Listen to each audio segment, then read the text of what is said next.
Hai Rek, iya apa kabare? Ketemu lagi dengan aku si Ana di podcast kisah horor.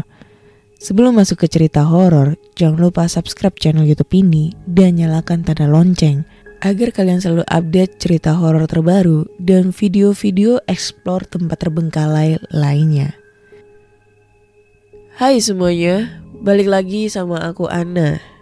Siapa di sini yang punya banget cita-cita pengen melahirkan atau punya anak kembar gitu kan, atau mungkin punya pengalaman hal horor pada saat melahirkan bayi kembar, atau mungkin sebaliknya lah ya.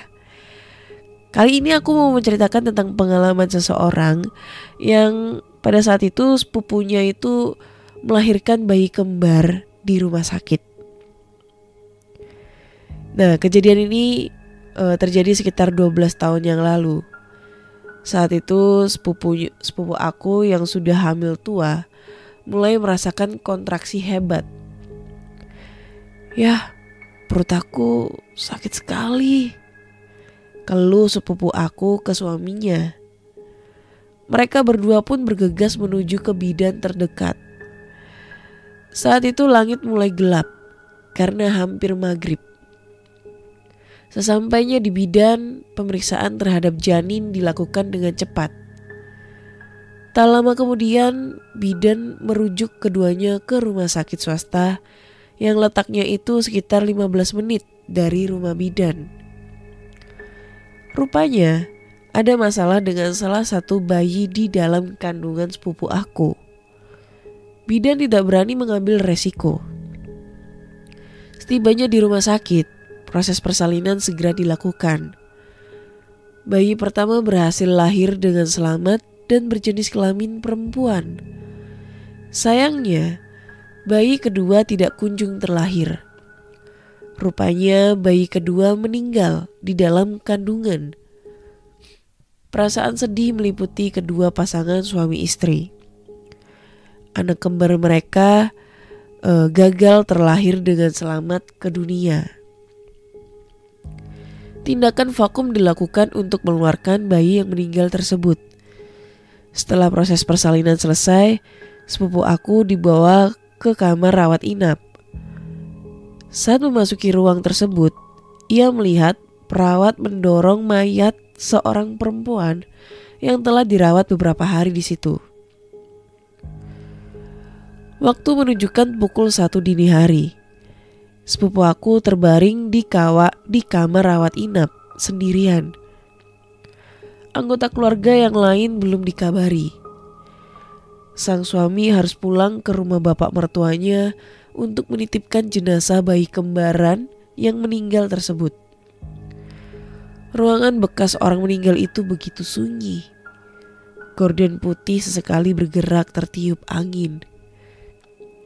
Sepupu aku mencoba memejamkan matanya untuk menghilangkan pikiran aneh yang terus terlintas di benaknya. Beberapa kali ia membolak-balikan badannya, mencari posisi yang nyaman untuk tidur. Saat itu firasatnya makin tidak enak. Dia merasa ada seseorang yang sedang memperhatikannya di ruang tersebut. Perasaan itu terus mengganggu pikirannya, membuat matanya menatap ke jendela. Astagfirullah, gumamnya sambil menahan jeritan. Sesosok wanita berambut panjang dengan pakaian serba putih sedang menatapnya di dekat jendela.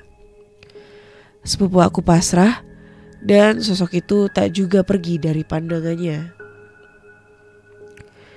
Kemudian suami sepupu aku itu tiba di rumah bapak mertuanya yang tinggal seorang diri. Si bapak tampak terkejut saat menantunya menyerahkan bayi yang tidak bernyawa. Jenazah bayi tersebut hanya dibungkus selembar kain coklat. Pak, tolong titip jenazah anak saya. Besok pagi akan saya urus proses pemakamannya. Sekarang saya harus kembali ke rumah sakit, kata si menantu. Tapi, kata bapak mertua terbatah. Si menantu yang terburu-buru segera bergegas menuju kendaraan untuk kembali ke rumah sakit. Bapak mertua bingung. Dia pun meletakkan mayat bayi perempuan di kamarnya. Dia tidak bisa meminta seseorang untuk menemaninya karena saat itu sudah pukul 1:30 dini hari. Itu adalah pengalaman yang sangat menyeramkan dan dia bertutur bahwa sepanjang malam bulu kuduknya merinding menemani jenazah bayi perempuan. Lalu beberapa tahun berlalu. Kini giliran aku yang mendengarkan kesaksian kisah horor dari seorang security rumah sakit yang sama nih. Jadi beberapa bulan yang lalu bapak aku melakukan operasi katarak di rumah sakit tersebut.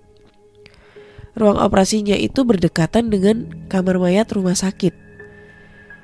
Pintu keluar ruang operasi bersebelahan dengan ruang rawat inap yang bersebelahan dengan kamar mayat. Saat menunggu bapak keluar, aku berbincang dengan security. "Sudah lama kerja di sini, Pak?" tanya saya untuk membuka obrolan dengan security. "Ya, belum lama banget sih." Aku pun mulai bertanya seputar suasana rumah sakit yang terkesan angker. "Oh iya, Pak. Kalau malam di sini gimana suasananya, Pak?" "Yang namanya deket kamar mayat pastinya rada gimana gitu. Contohnya nih ya, kayak di kamar nomor 204 di depan itu. Kamar itu udah lama kosong. Tapi beberapa minggu lalu ada taksi yang datang ke pos.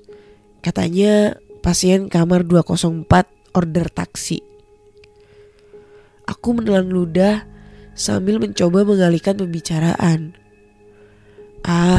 Mungkin ada orang iseng kali, Pak, yang ngerjain si supir." "Enggak kok, si supir itu bilang kalau pasien itu sempat nelpon dan dia menjelaskan dengan detail letak ruangannya. Kalau memang ada orang yang ngerjain, masa iya dia harus survei ke rumah sakit terus masuk ke ruang kosong?" Tak lama bapak aku keluar. Lalu aku segera membawa bapak aku keluar ruangan. Aku pamit ke security tadi dengan perasaan yang gak jelas. Rumah sakit ini memang terkenal angker. Dulu saat terjadi tabrakan kereta di antara Citayam dan Depok Lama, seluruh korban dilarikan ke rumah sakit ini. Jadi sekian dulu cerita dari aku kali ini.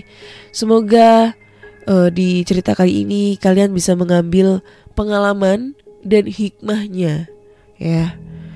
Dan mungkin jika ada yang pengalamannya sama nih tentang pengalaman di rumah sakit dan rumah sakitnya ini memang berada di sekitaran antara Citayam dan Depok Lama, kalian bisa langsung aja kirim cerita kalian ke podcast Do You See What I See. Bye bye.